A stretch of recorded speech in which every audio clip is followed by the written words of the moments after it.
Marwayuru Maxamed Barre oo ka mid ah mas'uuliyiinta xisbiga kulmiye ee gobolka Sool ayaa si adag ugu jawaabtay Marwo Faadimo Saciid oo ka mid ah xisbiga wadani.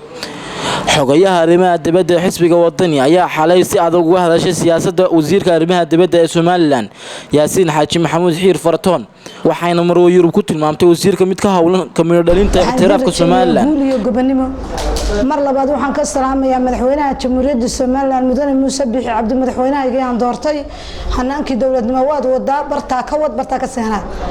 waxaan halkan maanta kala hadlayaa gabadh la lahaa Faadimo Saciid ee wasiirka qaarajigu dalka madax banaanidiisa uu doonay wuuna soo helay hadda dagaalamasidii hadda ciidda isku galgalinaysidba wuu soo helay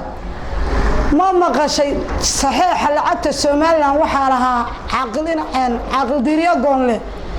way wada dhashay labadana gobolka Sool bay ka soo jeedaan kana insha Allah bilmillaah kariif itraafkii Somaliland isaga keenaya waxa tiri Soomaaliyu aaday oo Soomaaliya la shiray Soomaaliya adaa la shiray adiyo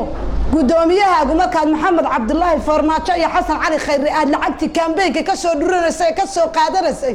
cid sharciga kuma horkeenin maalintaas ay ahayd in sharciga lagu horkeeno oo lagu qaleydin qabto maalintaas ay ahayd dhiigiisa wasiirka qaarajiga Yaasiin Xaaji Maxamuud dhiigiisa dhacaaba waa saddexdii midab oo calanka Somaliland waa saddexdii midab xabada dhiiga ka dhaxda hadii la jirkiisa calanka saddexda midab haba ku yaala waxaan ku leenahay wasiirku ay magayo wasiirku habeen dhaweed hadalla uu kala haa uu dabada kala haa waan qiirooday waan hooyay wuxuu yiri wasiirkii Soomaaliya isku meel fadhiisteen lama fadhiisanaya buush wuxuu yiri dal gaar aan leeyahay calan gaar aan leeyahay dastuur gaar aan leeyahay lacag gaar aan leeyahay doorasho hal qof iyo hal cid aan leeyahay waxaan leeyahay lacag gaar aan leeyahay waxaan ku leeyahay baarlamaankii baan leeyahay guurtidii baan leeyahay waxaan leeyahay koosalkii baan leeyahay halkaad gulaf intaasoo marxaladood Soomaaliya waa laga waayay wuu gaalkii intuu isu taagay oo yaabay buu yiri fadhiisto kursigiisa ku fadhiyay buu ku fadhiisiyay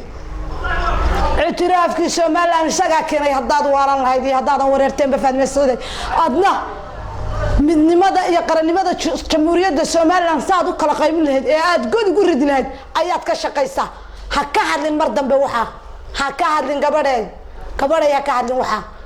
anigu waxaan ka soo jeedaa gobolka Sool Yaasiin Xaaji Maxamuud اعترافكي Somaliland lacagta Somaliland saxiixeedayna diriyo goolnaalaha tana